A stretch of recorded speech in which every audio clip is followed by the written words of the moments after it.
Olá! Estamos de volta aqui ao Doses Milionárias, agora no Espaço Gerontologia Prática, onde a gente fala sempre sobre as temáticas relacionadas às pessoas idosas e às pessoas com deficiência. E hoje eu estou aqui com uma super especialista, que é a Priscila Ilha. Isso? Você vai ler certinho? Isso, Priscila Fala, Ilha. Priscila, seu nome. Priscila Ilha, né? A Priscila vai se apresentar, que é melhor, gente. Mas a gente vai falar hoje de transtorno do espectro autista, TDAH, pessoas neurodivergentes em si. E a gente tem muito assunto para falar, né, Pri? Muito assunto. Então, vou me apresentar um pouquinho para vocês. Eu me chamo Priscila Ilha, sou neuropsicopedagoga, especialista em transtornos mentais, com foco em aprendizagem. Tenho várias especializações, mas eu falo que, além da gente ter essas especializações, a gente tem que ter um olhar muito cuidadoso, né? Um olhar acolhedor e pensar que nós iniciamos hoje com as intervenções de forma precoce, mas a gente precisa pensar ao longo da vida como que esses estímulos, né, e como que essa continuidade terapêutica, ela se dá também na adolescência, na vida adulta e também na fase aí, na melhor idade, que é na fase dos idosos, né? Isso aí, Pri. Pois é, acho que esse é um grande desafio, né? Por isso que eu te convidei para a gente falar desse tema, porque a gente vê, assim, que tem uma preocupação muito grande com as crianças neurodivergentes. Graças a Deus, né, que tem, porque elas precisam desse apoio. Principalmente na parte pedagógica, né, Pri? A questão escolar, ali do aprendizado, enfim. Porque a gente sabe que são formas diferentes de aprender o conteúdo, né? A escola brasileira é muito igual, né, na forma de ensinar. Então, a gente sabe que as crianças têm desafios, os pais têm, mas eu fico sempre muito preocupada com as pessoas que já são adultas agora, né? E como que essas pessoas envelhecerão? E essas crianças, elas estão no início do ciclo de vida. O que a gente pode fazer hoje que vai se refletir lá no final da vida delas, né? Porque, assim, no envelhecimento, a gente já perde um pouco da nossa autonomia, um pouco da nossa independência. Então, a gente vai gradualmente precisando de mais suporte. Isso é natural, vai acontecer com todo mundo, né? Eu sempre falo isso quando a pessoa fala, mas eu não quero envelhecer. Eu falo, olha, eu quero te informar que não tem jeito. Exatamente. Não tem jeito, você vai envelhecer, como todo mundo, né? O único jeito de não envelhecer é falecer cedo e ninguém quer, né? Mas aí, essas questões da neurodivergência, elas são muito delicadas. E a gente tem vários pontos aí, questão de tratamento, de manutenção da independência, de recuperação da independência, de medicamentos. E as pessoas me bombardeiam de perguntas lá no Instagram sobre isso. Então, estamos aqui hoje para falar um pouquinho dessa sua experiência, né? Que é uma pessoa super experiente nessa área. Falar um pouquinho dessa questão do ciclo de vida. Como você mesmo trouxe, né, a questão que quando esse adulto, né, os anos vão passando, algumas questões cognitivas ali vai começando a ter um prejuízo. Claro que quando chega na fase, né, da melhor idade, quando a pessoa já está mais idosa, ela vai precisar de algum suporte mesmo, né, tanto em questões cognitivas e também em relação às habilidades ali que ela desenvolve no dia a dia, né. Então, e aí a gente fala de cuidadores, a gente fala de familiares que dão Suporte. assistência, suporte a esse idoso. Mas quando a gente fala dessa estimulação, a gente precisa levar em conta também que, independente da idade, né, independente da fase da vida que esse adulto se encontra, a gente tem que ter um acompanhamento médico com especialistas, né? Hoje a gente sabe que isso também é um problema às vezes, né? Que não tem, às vezes, um profissional ali especialista naquela área que é importante para esse idoso.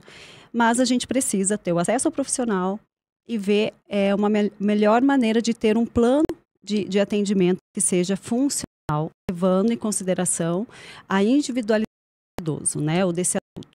Então, trabalhar com estimulação cognitiva, né, hoje a gente já tem aí alguns recursos, né, que a gente pode utilizar, mas eu falo sempre, trabalhar com as possibilidades que a gente tem. Então, não é ter os melhores jogos, não é ter recursos caríssimos, né? Mas é trabalhar com o que é possível dentro das condições que a família tem e sempre estimular. Né? Então, quanto mais cedo a gente começa, né, quando a gente começa a perceber os sinais ali, né, que, um exemplo, uma pessoa na fase adulta começa a apresentar um prejuízo em relação até a leitura mesmo, né? Ah, é um problema de visão. Será que é só um problema de visão? Será que não tem algo mais ali que é um comprometimento? Será que é depressão, né? Eu acho que depressão questões é um ponto emocionais, né? Exatamente. Porque muitos adultos buscam tratamento psiquiátrico para depressões que não melhoram. Então, às vezes, a pessoa está há anos no psiquiatra e aquela depressão não melhora e tal, porque, às vezes, a questão é a neurodivergência.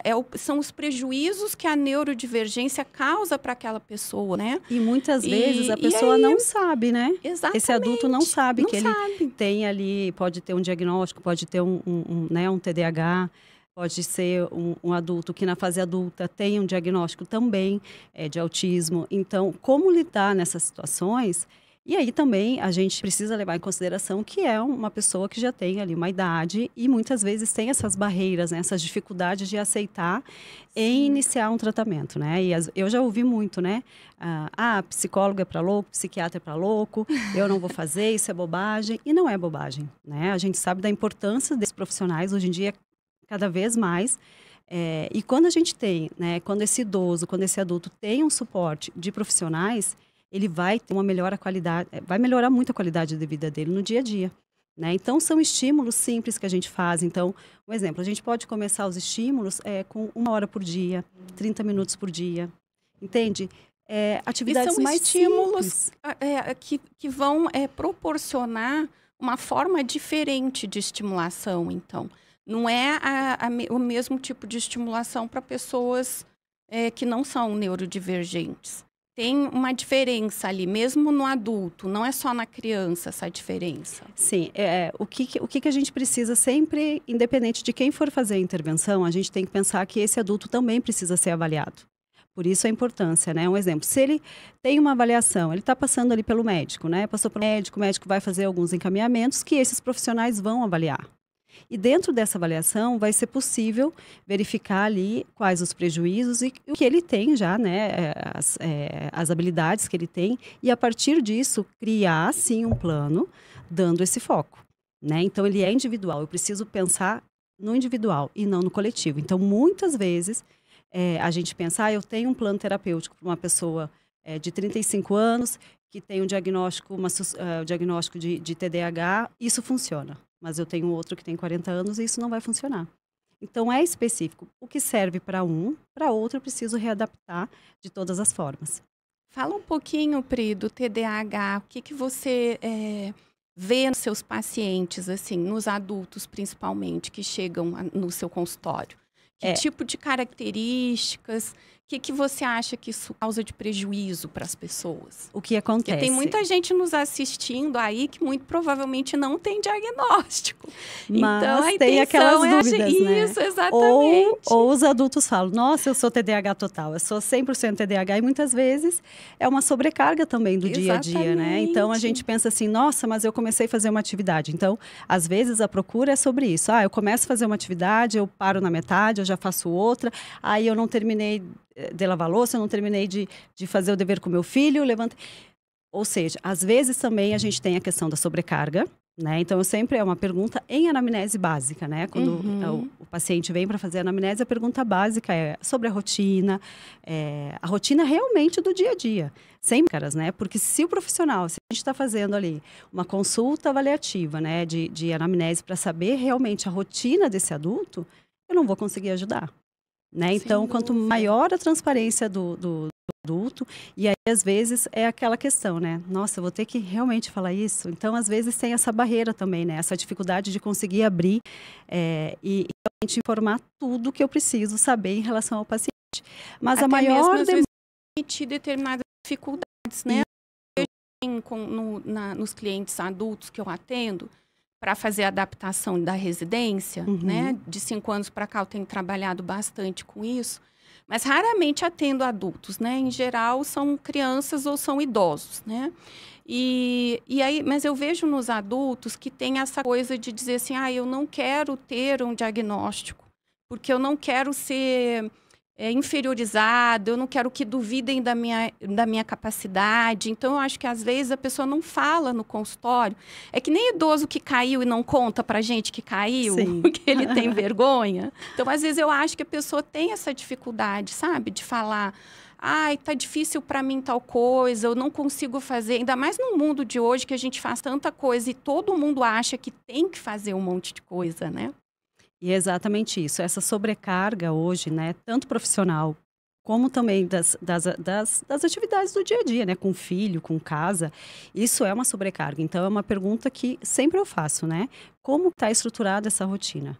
Quais são as demandas que essa pessoa tem, que a gente possa ali reduzir ou transformar essa rotina, eu falo transformar mesmo, com rotinas visuais, com rotinas semanais, diárias, para que ele consiga se organizar. Porque realmente, assim, é conta para pagar, é a atividade do filho que tem que fazer, é reunião, é muita coisa. Então, existe uma sobrecarga também profissional, e isso em todas as áreas, que é onde essas pessoas falam, né?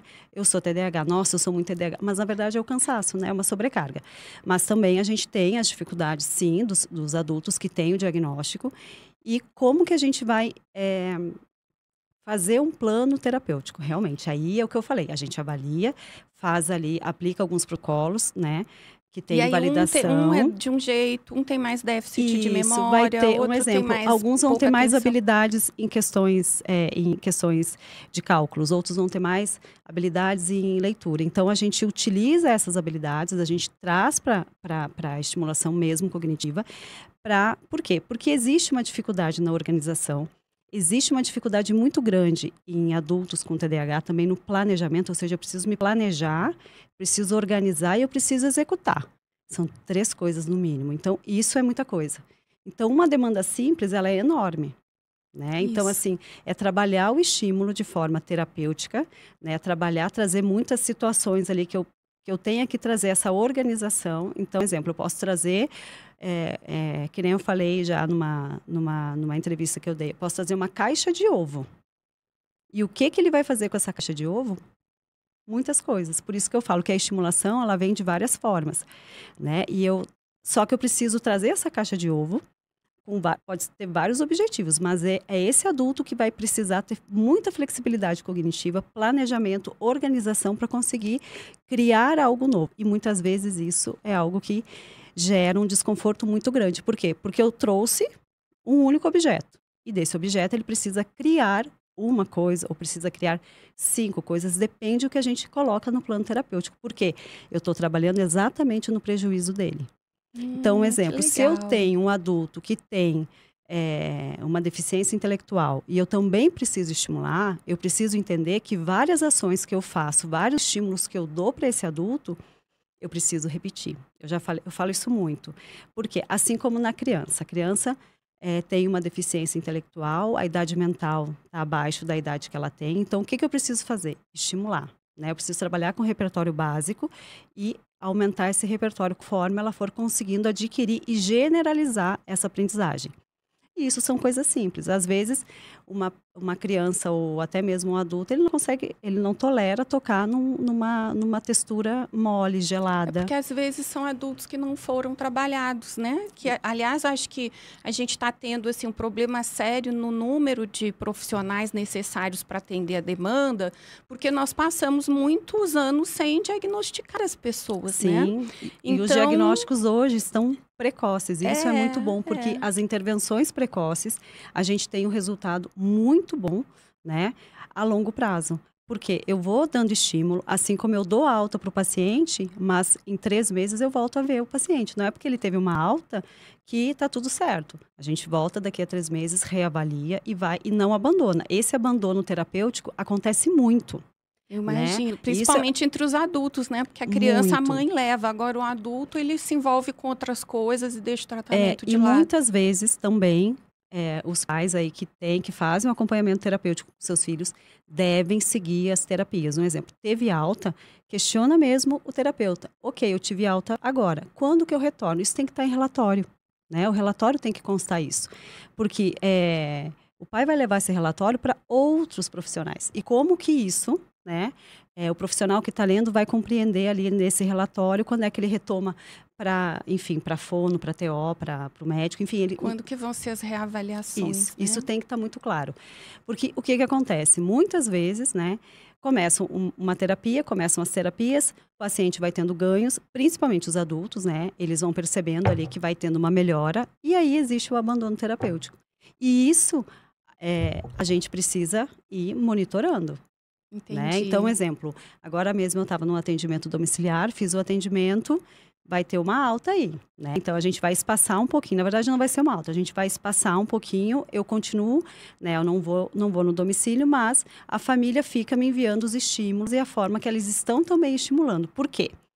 O adulto, assim como a criança, muitas vezes tem que ter o suporte, né? E esse suporte a gente também tem que registrar. Então, eu preciso ver, eu posso não estar com o adulto, mas ele pode ou estar executando de forma independente, ou ele pode ter o suporte de alguém.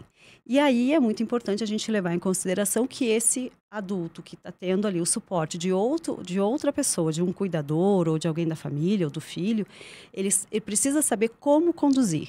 E aí orientação domiciliar é extremamente importante, né? A gente precisa estar junto, porque às vezes, para a família que está ali, ela vê a gente fazendo, o terapeuta fazendo. E eu falo muito que terapia, todo mundo tem que ter acesso. Não existe Sem aquela dúvida. terapia fechadinha, né?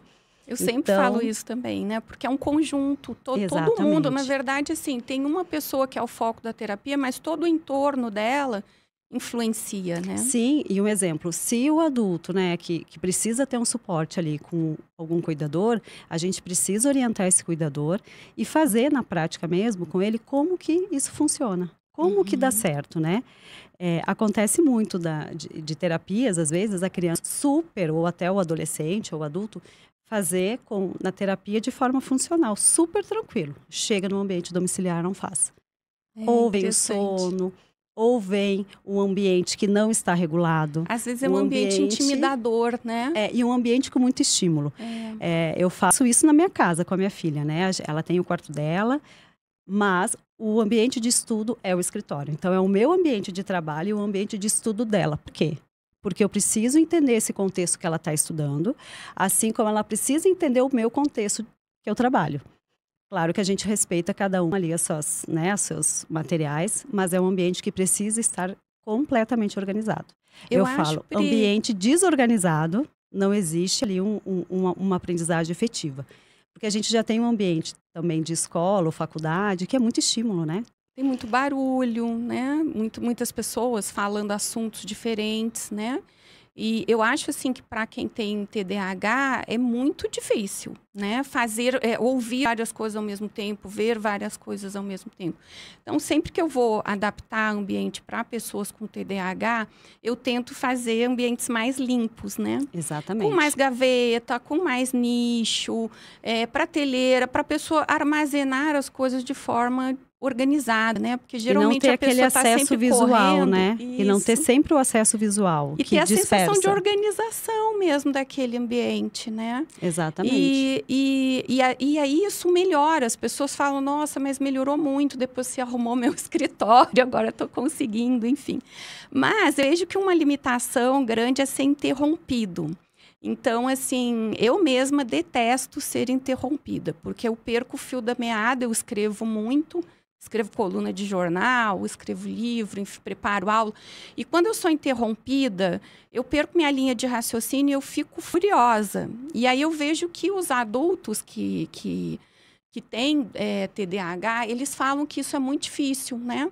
Para você retomar o fio da meada. Porque a gente passou vários anos aí dessa análise dos neurodivergentes, misturando deficiência intelectual com neurodivergência. E hoje a gente consegue entender que não é bem assim. Não são todos os neurodivergentes que têm deficiência intelectual. Então, a gente tem neurodivergentes altamente funcionais, que trabalham muito, que produzem muito. Mas essa queixa de ser interrompido é muito difícil. Tem alguma coisa que a pessoa possa fazer para lidar melhor com isso? É compreender exatamente o processo, né? Quando eu entendo que se eu tenho um distrator ali, um exemplo, às vezes é inevitável, às vezes ele está num momento ali de estudo e acontece de tocar uma sirene, ele já se perde. Então é isso, aí levanta, né? Se está em casa, se é um adulto, está em casa, levanta, faz algo ali, dá um tempo de 3 a 5 minutos, vai tomar uma água, caminha dentro de casa, enfim, sai para fora, faça alguma coisa e depois retoma, né? Ele precisa retomar. Por quê? Porque tem essa desregulação mesmo. Ele está ali muito concentrado, ou seja, ele precisou se planejar, precisou se organizar e ele está executando. Aí tem essa quebra. Ok, teve a quebra. Então, faz isso, levanta, vai ali. Não é levantar e ir lá ligar uma música ou ligar o Netflix e ficar olhando ali um filme. Não é isso. É uma autorregulação mesmo. Então, vai, levanta um pouco. Calma. Toma uma água, respira. É isso mesmo, assim. Vê o que para ele é prazeroso, que ele se autorregule em relação a isso e ele retoma, né? Porque muitas vezes essa pessoa está ali fazendo uma atividade, tem essa quebra, aí ele levanta e muitas vezes ele não consegue mais voltar mesmo. E Entende? fica muito chateado. E fica chateado. Na e aí Asa tem Sul, sono. que era escritor, ele já faleceu. Ele era escritor, escreveu a vida toda. E para ele dizia para mim isso, que tinha sido um desafio a vida toda para ele ser interrompido. Ele tinha 5 filhos. Então, assim, no tempo, na hora que as crianças estavam em casa, né, ele era interrompido toda hora. E ele depois que ele ficou idoso, ele falava para mim, poxa, eu deveria ter entendido melhor esse meu comportamento, porque muitas vezes eu fui agressivo com os meus filhos, né, porque aquilo me incomodava, né? Então é um prejuízo que ele estava colhendo na vida adulta, porque ele não tinha sido diagnosticado na infância, na adolescência, e ele não entendia como ele mesmo funcionava, né? Por isso que hoje nós temos tantos diagnósticos tardios, porque o que acontece? As pessoas buscam, né? Buscam aí saber por que o funcionamento, por que funciona com o colega e com ele não, no ambiente de trabalho mesmo, né? E hoje a gente tem que pensar no ambiente de trabalho. E aí vem essa dificuldade que nós temos de profissionais que vão atender esse público na vida adulta. Sim. Né? Então, assim, a procura porque eu não conheço ninguém que faça uma avaliação. Indica um médico, indica um fono, indica... e aí existe aquela dúvida, quem que eu indico? Quem eu procuro? Né? Agora, na semana passada, eu estava no interior da Bahia, eu faço atendimentos lá, e a fala dos pais, né, e aí é paciente de 3 anos, é paciente de 10 anos, enfim, ainda na fase escolar, eles falam, eu não tenho profissionais aqui para poder dar esse suporte, né? Ou o profissional vai e depois não retorna. Então, existe essa dificuldade. Então, muitas famílias saem das cidades, né, pequenas e vão para grandes centros para poder ter esse atendimento. E aí, existe essas dúvidas dos pais, essa orientação. Então, assim, por mais que seja uma criança pequena, ou se eu estou fazendo uma estimulação com um adulto, eu tenho que trazer todo mundo para esse contexto. Então, esse pai mesmo que teve essa dificuldade com 5 filhos, é trazer a família para esse contexto mesmo. A família entender. Claro, eu não sei a idade dos filhos, né? Aí as questões familiares, mas todo mundo tem que estar nesse contexto. Um exemplo, eu falo muito que eu, como profissional, eu faço meus horários, tudo, e às vezes a minha filha chega da escola e tem alguns dias que eu faço o serviço, o trabalho em casa e outros eu estou na clínica. E a minha filha chega da escola motivada, quer falar, e eu falo, estou no meu ambiente, né? Estou no horário de trabalho, mais tarde nós conversamos. É difícil a gente falar isso, só que né? o impulso, né? O impulso. E aí, às vezes, tem essa quebra, até com a gente que está ali, né? Sim. Que está ali organizando o trabalho, tem essa quebra. E a gente também tem esse prejuízo. Então, todo mundo está inserido. Hoje eu já consigo, a gente já organiza a vida de uma forma melhor. Então, ela sabe, então flui melhor. Então, uma dica aí que eu dou para as famílias, né? Tragam a família para o contexto, né? Todo mundo junto. Então, entender, olha, esse momento a mãe precisa fazer isso, o pai precisa fazer isso, não pode interromper, só se for muito grave. É trazer mesmo essa consciência, né? E principalmente quando a gente tem filhos aí já na fase adulta ou adolescentes, né? E aí o pai já tem uma dificuldade, ou a mãe, é trazer esse contexto, todo mundo junto. Porque isso aí acontece muito também, né? De diagnosticar a criança e aí ou o pai ou a mãe acabar sendo diagnosticado também, né? Acontece muito. Às vezes, na consulta de anamnese, a mãe fala, quando a gente faz algumas perguntas, a mãe fala, eu acho que o pai tem alguns sinais, não sei o quê. Então, às vezes, a família começa a perceber e aí já começa ali todo mundo a compreender os processos também dentro do ambiente domiciliar, né? Que é importante, né? Porque eu sempre conseguir falo... estabelecer esse espaço de cada um, que eu acho que é um desafio grande, né? Dentro do ambiente familiar. Isso, o espaço e também os estímulos, né? Que nem a gente está falando. A gente fala muito na educação precoce. Né? Eu falo muito da educação no ensino médio, né? Então, faço adaptações e trabalho com estimulação de adolescentes, né? Imagina adolescentes, né? Aceitar algumas coisas é mais difícil. Mas também no ambiente universitário, precisa abrir esse diálogo. Ainda as universidades estão muito fechadas, né? Porque o adulto, esse contexto... ele fica no limbo, é o que eu estava falando antes com você, né? Todo um esforço voltado para a criança... Porque realmente a gente tem um déficit aí de profissionais, né, especializados, enfim, em virtude dos diagnósticos que começaram a ser feitos com efetividade, com clareza, mas o adulto ele fica meio ali no limbo, porque aí agora eu tenho lá, sou uma professora universitária e tal, e aí eu tenho um aluno com um transtorno do espectro autista, eu tenho outro que eu fico observando, que ele não fica muito tempo sentado, que ele tem que caminhar, e geralmente isso na faculdade é ignorado, né? Totalmente, por isso que os ambientes, hoje, dentro que nós temos o parecer 50, ele fala dos ambientes, né, universitários serem adequados também, né, terem adaptação. Isso é muito importante. A gente não pode desconsiderar que o estudante terminou o ensino médio, acabou. Não, ele tem ali, né, a fase da vida adulta, que ele também vai entrar, está fazendo faculdade, está fazendo um curso técnico. Ele precisa ser visto, compreendido. E aí vem a grande dificuldade desses espaços fazer uma avaliação, né? Então, eu falo, não existe como a gente fazer uma intervenção sem a gente ter uma avaliação, né? Precisa ter, a gente precisa ter, porque a gente precisa ter ali dados para poder auxiliar esse adulto ou esse adolescente, mas existe uma dificuldade muito grande. E também é importante a gente falar um pouquinho sobre a medicação. A importância do uso da medicação. Sem então, dúvida. Às vezes a pessoa, o adulto, ele aceita ir no médico. E aí, quando ele chega ao médico, o médico, né, vai ali, passa uma indicação de alguma medicação, mas o adulto não aceita.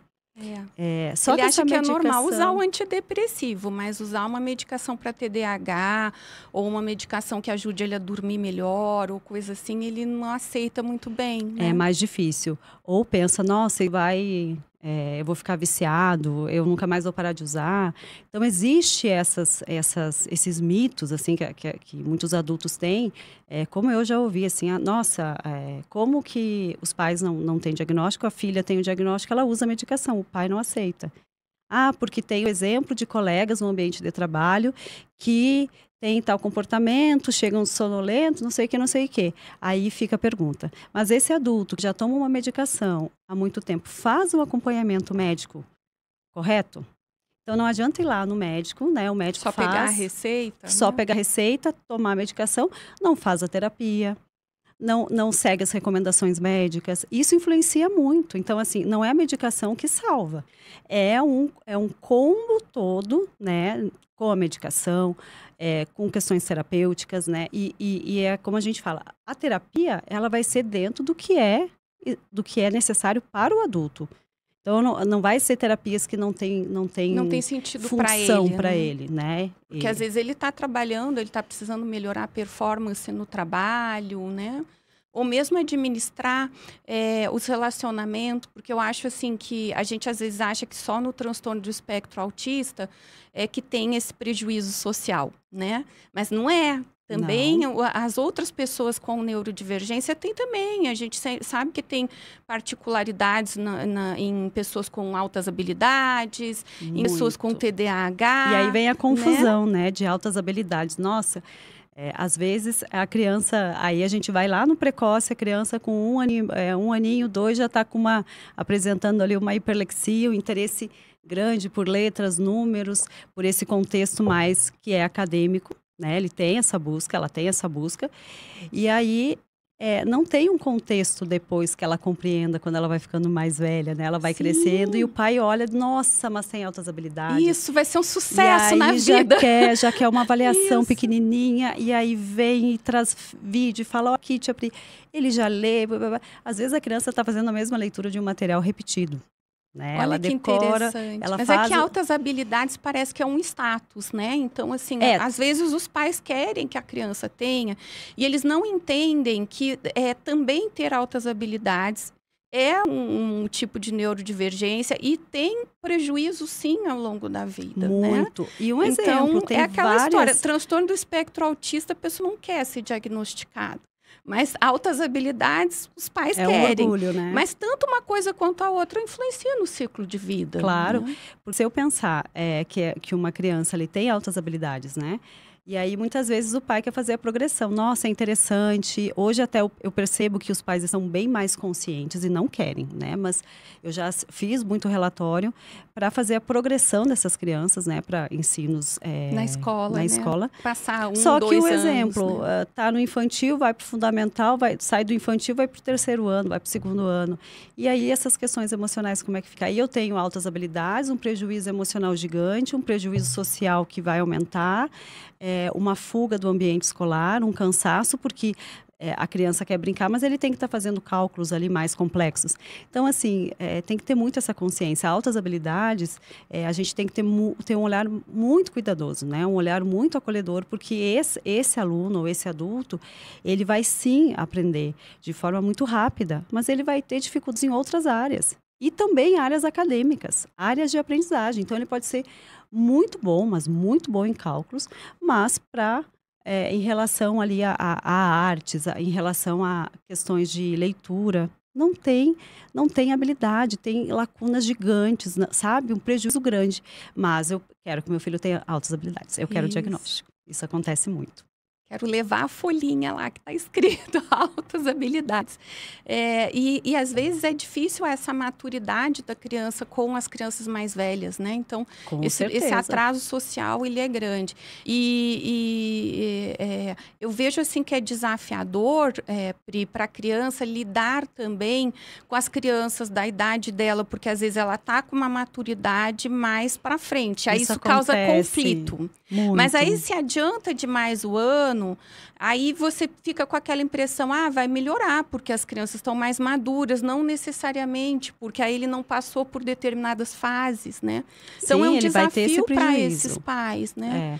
E a criança vai ter esse prejuízo, porque aí, é que nem eu estava falando, ela quer ir para a escola, mas ela quer estar no grupo que é aquele grupinho, em vez de estar fazendo atividades de matemática mais estruturadas, eles vão estar fazendo uma atividade ainda de exploração de ambiente, vão estar fazendo um trabalho de geografia com material concreto, aonde é mais interessante para ele. Claro que muitas vezes os pais falam, Pri, mas ele sofre muito, os colegas, ele quer sempre falar, então ele tem baixo controle inibitório, ele não controla esse impulso de falar, então ele quer estar sempre participando. Então, muitas vezes até a equipe da escola fala, mas ele fala muito, a gente sabe que todo mundo já sabe, então ele já vai sendo rotulado porque ele sabe tudo. E, na verdade, ele quer se sentir pertencente, para ele é algo assim que é difícil ter esse controle, né? Esse impulso ali de falar. Ele é o momento que ele é uma necessidade. E como que a gente trabalha, como que a gente orienta essa criança? É através de terapia. Então, não é porque tem altas habilidades que não precisa terapia, ele vai fazer tudo. Mas vai ter um sofrimento muito grande em questões emocionais e também com os colegas. Por quê? Porque isso pode acontecer na vida adulta, tá? Aí, um exemplo, acaba que os adultos, né, que a gente não sabe. Pergunta para ele porque a gente já sabe a resposta. Ou tipo assim, faz a pergunta, o fulano não pode participar porque ele já sabe. Isso acontece muito. Então, o ambiente de trabalho também tem que ser pensado, né? E aí é muito difícil. Às vezes esse adulto sofre preconceito no trabalho, ele fica rotulado como chato, sabe tudo. E não necessariamente ele vai ter sucesso profissional. Então os pais, eles se enganam com isso, né? De achar que porque tem altas habilidades ele vai ter sucesso profissional. Ele pode ter, mas ele vai precisar de um suporte para essas questões sociais, porque as questões sociais elas influenciam durante todo o ciclo de vida, né? E aí você tem aí um prejuízo social na infância, uma queda da autoestima, uma inadequação, e você vai ser um idoso, uma pessoa que vai entrar ali na terceira idade, no final da carreira, às vezes eu vejo assim que para aquela pessoa o emprego, o trabalho se tornou uma coisa fundamental para ele, porque é onde ele se identificava. Mas aí ele vai entrar nesse período da aposentadoria em que ele vai precisar ter essas habilidades sociais, né, para ele não ficar sozinho, que ele vai ter mais tempo para conviver com as pessoas. Tem o e tempo ele não livre, tem, né? E aí ele se isola dentro de casa e fica lá e não quer sair de casa. E aí ele lida com o quê? Eu tô bem assim, minha filha, tá tudo bem. Não tá tudo bem. Aí os filhos vão, os filhos tentam, né? Os filhos tentam estimular, tentam levar para outros ambientes e vem essa resistência. Por quê? Porque tem esse prejuízo social, né? E a gente observa isso. Na minha família mesmo, eu tenho casos que eu observo até questões sensoriais, né? Então, assim, eu quero ficar aqui, mas tá ali. Né? Tá com um objeto que está apertando o tempo todo.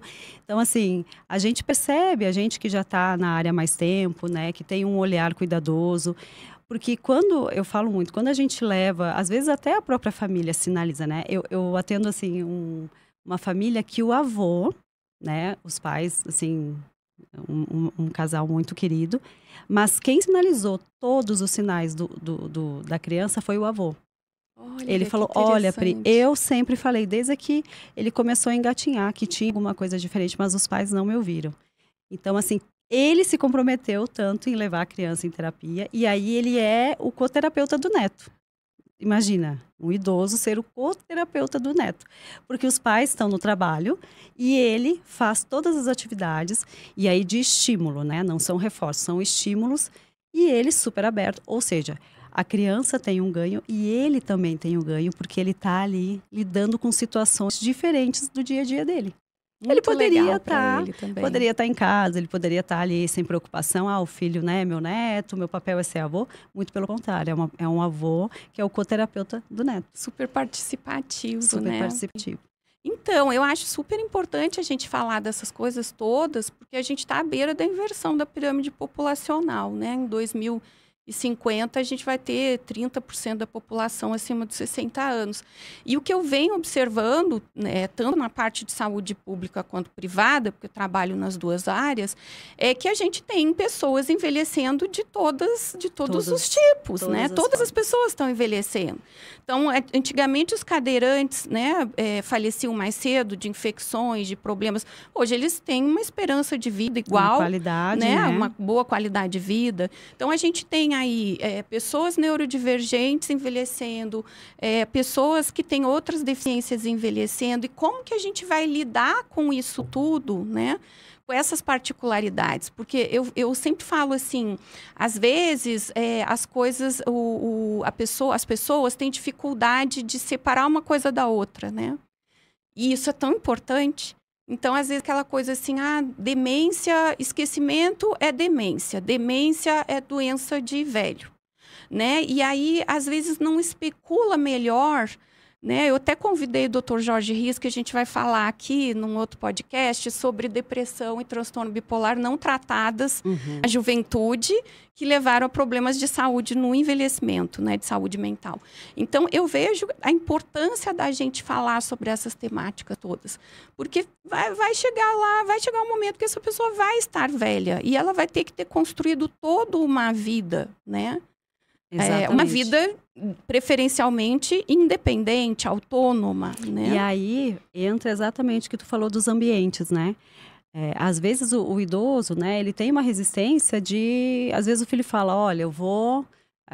a sua casa a gente vai adaptar tantos ambientes, né, para ter o cuidado, para não ter uma queda. E existe essa dificuldade, mas trazer esses ambientes adequados, né, e às vezes o idoso tem uma questão de acumular coisas, né, guarda o potinho, guarda isso, guarda aquilo, e isso traz um prejuízo às vezes para ele que ele não tem noção.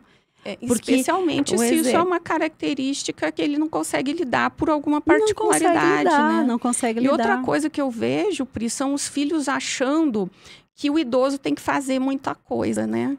Então, às vezes eu Muito chego estímulo. nas residências dos idosos, a TV tá ligada, tem duas pessoas conversando, deram um livro para ele ler, e aquilo é muita coisa. E eu já tive caso que o paciente falou para mim, eu não aguento mais, eu estou ficando tonto aqui, eu nunca consegui fazer mais de uma coisa ao mesmo tempo.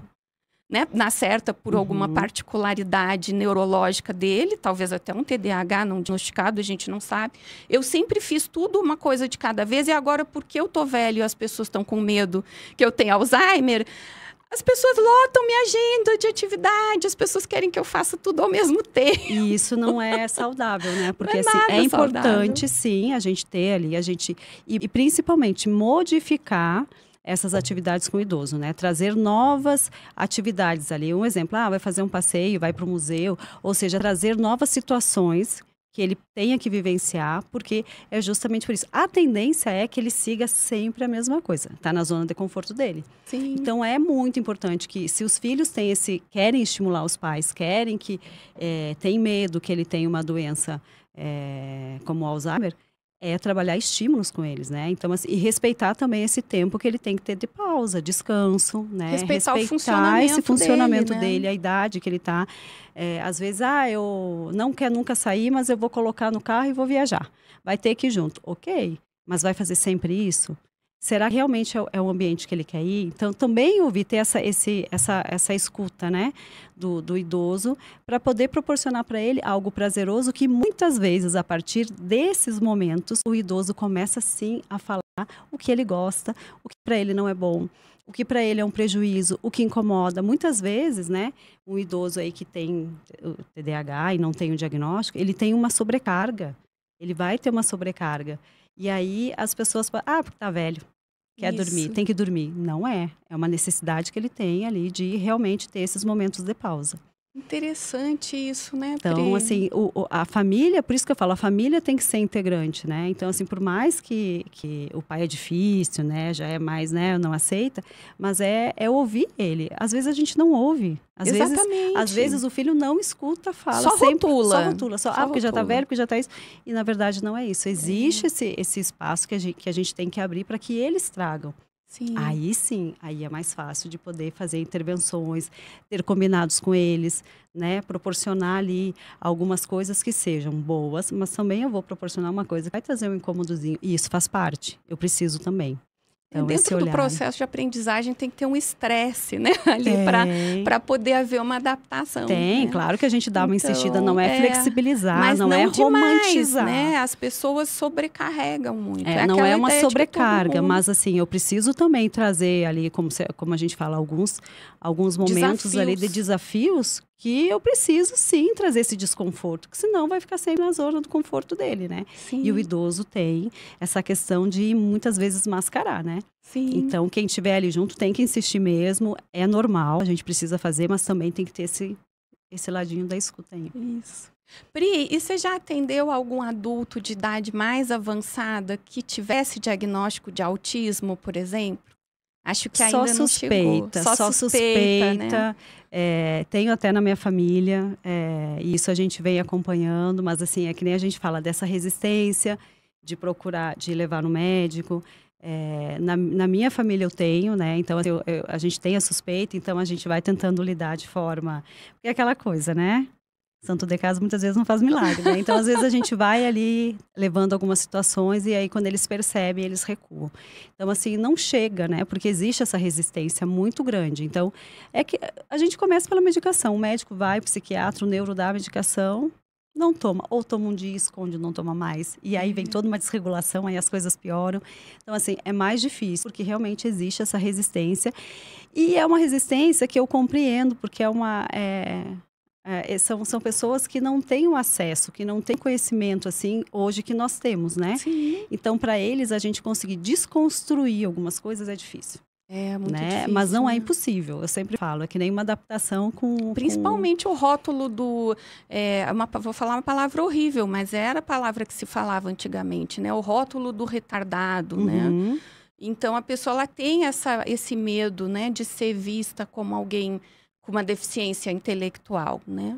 Mas não necessariamente teremos deficiência intelectual Claro. todas as pessoas. E né? isso a gente só vai ter o diagnóstico quando o médico der. É o Sim. médico que dá o diagnóstico. Então, assim, eu sempre falo, né? Primeiramente o médico, né? Vai, consulta, né? Às vezes, querem que eu faça consulta. Eu falo, ó, tem que passar pelo neuro, pelo psiquiatra. A gente indica alguns nomes porque é necessário, né? Eles vão estar acompanhando. E qualquer medicação aí que seja necessário, é esse profissional que vai conduzir ali de uma forma correta, né? Então, e não é ir no médico uma vez e depois não ir mais, né? Porque muitas vezes não tem esse acompanhamento, aí fica difícil.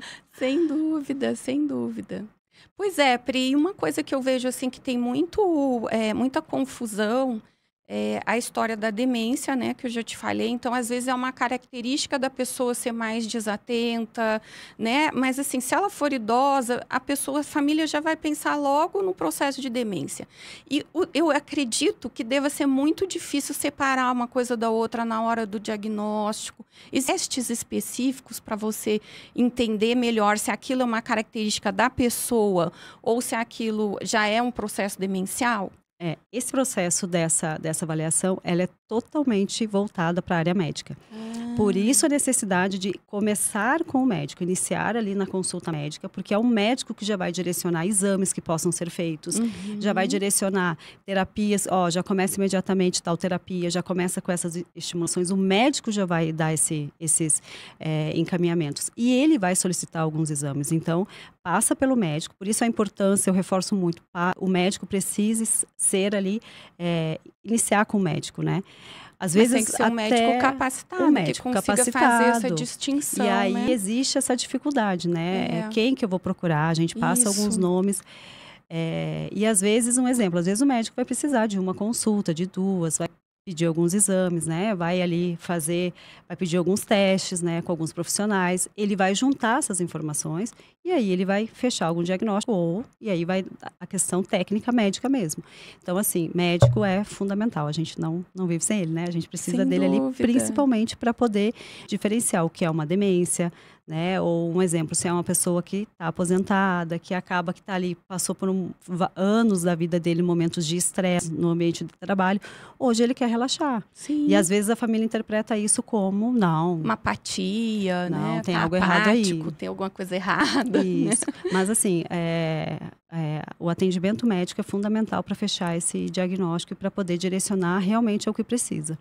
Isso aí, Pri, já estamos acabando aqui, nosso tempo passa voando, né? Muito rápido. Mas para terminar, eu queria falar para você e falar para todo mundo que está aqui nos assistindo que é uma dificuldade mesmo da gente encontrar profissionais que tenham sensibilidade para entender essas demandas. Principalmente no adulto e na pessoa que está entrando no processo de envelhecimento ali por volta de 60 anos, 65, que são os idosos jovens ainda, né? E eu acho que isso é desafiador tanto no serviço público quanto no privado, né? E você acha que os profissionais, eles têm falado mais? Como que tá? Você que vive bastante dentro desse meio. Acho que sim. Hoje, o que eu acompanho, assim, a gente vê essa preocupação, então... Tenho vários conhecidos na área pública que trabalham em empresas privadas e também públicas e já trazem essa preocupação, né? Então, um conhecido trouxe, olha, mas na área aqui a gente agora está todo mundo com laudo, está todo mundo quer redução de carga horária e não sei o que, ou seja, está muito coisa, mais, né? Então, assim, não tem como... Assim como a gente fala que as escolas têm que né, se adequar, têm que conhecer ali os direitos, as empresas também. Até porque a gente vai ter também pessoas idosas de todos os estilos, né? De todas as personalidades trabalhando. Porque ninguém vai mais se aposentar com 60 anos. E aí, assim, tá tendo muito mais, sim, né? E várias pessoas me procuram perguntando sobre essas questões. E aí eu falo, realmente, a gente vai ter um aumento, né? Hoje... A gente tem aí já, a cada 36, uma criança com autismo. Essas crianças vão crescer, vão estar no ambiente de trabalho, né? Vão estar em ambientes sociais, enfim, no contexto da vida normal. Sim. Então, com certeza, e principalmente assim, ter esse olhar, quem são os meus colaboradores da minha empresa? Sabe, é ter esse olhar mesmo, assim como um professor universitário, que para ele antes, ele chegava muitas vezes e dava aula dele, né? Fazia ali, conseguia. Hoje está cada vez mais difícil também. E eu tenho amigos que são professores de universidades aqui, eles me falam, Pri, como que eu faço? Que difícil. Então, eu tenho um amigo que é da área de culinária, ele fala, ela é apaixonada pela área de culinária, mas ela não tolera alguns cheiros. Entende? Então, assim, os próprios profissionais, né? Tanto E aí a gente pega bem essa questão mesmo, universitária.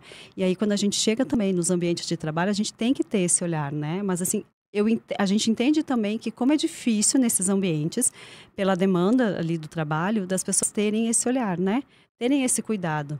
Às vezes, um colega tenta ajudar, mas é só ele que está ajudando, né? E aí eu preciso que o chefe, que o gerente, que outra pessoa esteja junto ali para entender esse contexto. E muitas vezes isso não é visto, isso é passado pano, entendeu? E valorize a capacidade da pessoa, né? Não a diminua tecnicamente porque ela tem alguma neurodivergência, né? E muitas vezes até o adulto ele tem dificuldade em levar. Às vezes ele tem um laudo, mas ele se sente, né, envergonhado ainda de levar.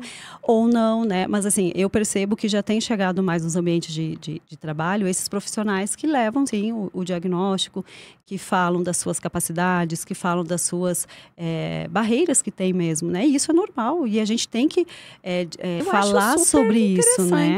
Porque é como se a vida fosse sempre bela. Não, a vida não é sempre bela. Eu vou ter dificuldades no ambiente de trabalho, né? Sim, e aí acaba que é um ambiente adoecedor, né? Assim como vários estudantes aí na vida acadêmica desistem da faculdade porque não está tendo acesso, não está tendo os direitos que ela precisa. Sim, sim.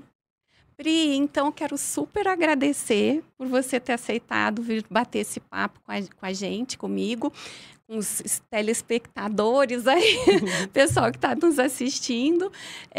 Quero agradecer a quem nos acompanhou também, né? E foi um negócio meio de última hora, assim, né?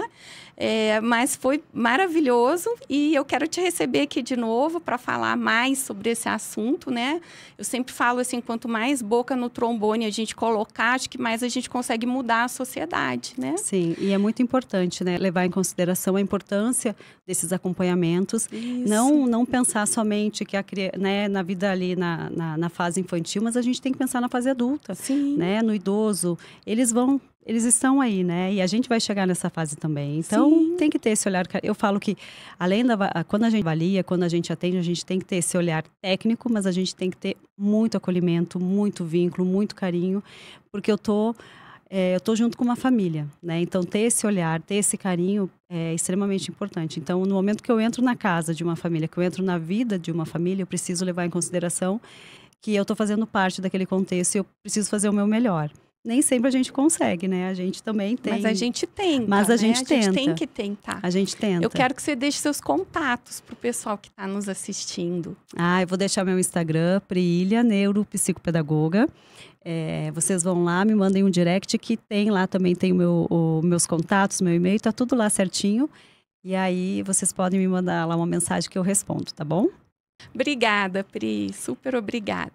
Gente, antes de encerrar, quero lembrar que o curso de cuidados, que ensina familiares a cuidar dos seus idosos, o método SISI, Sistema Integrado de Cuidado ao Idoso, está à venda, tá bom? Entrem lá no meu Instagram, @doutora Juliana Gai, cliquem no link da bio e se informem. E em breve nós vamos estar lançando a primeira pós-graduação em geroarquitetura do país. Então fiquem de olho lá. Tá bom? Um beijo para todos e obrigada por ter nos acompanhado. Até a próxima.